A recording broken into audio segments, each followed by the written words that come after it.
sortia a jugar.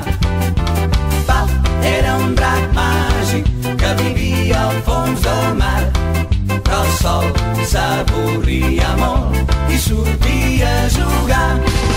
Hi havia un nen petit que se l'estimava molt.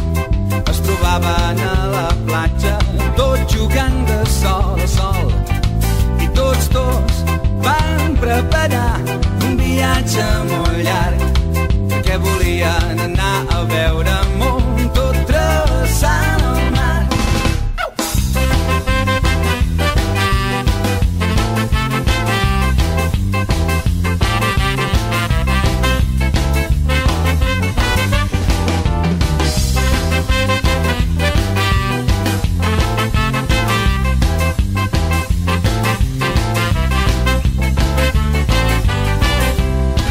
Quan hi havia tempesta, s'ho reclamen molt bé, enfilant-se a la cua d'en Pau, vigilava el vent.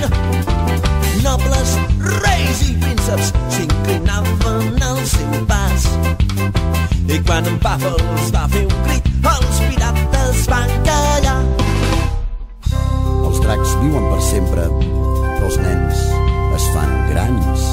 Va conèixer altres llocs del món que li van agradar, tant i tant que una nit, molt gris i trista, el nen el va deixar, i els crits de joia d'aquell drac es van acabar.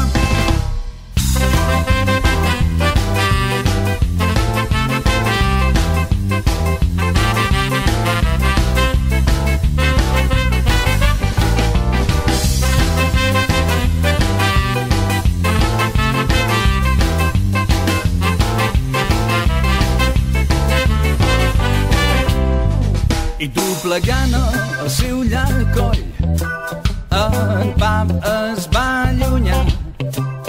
Semblava que estava plovent quan es va posar a plorar. I tot sol, molt trist i moix, el drac se'n va anar. I a poc, molt lentament se'n tornava.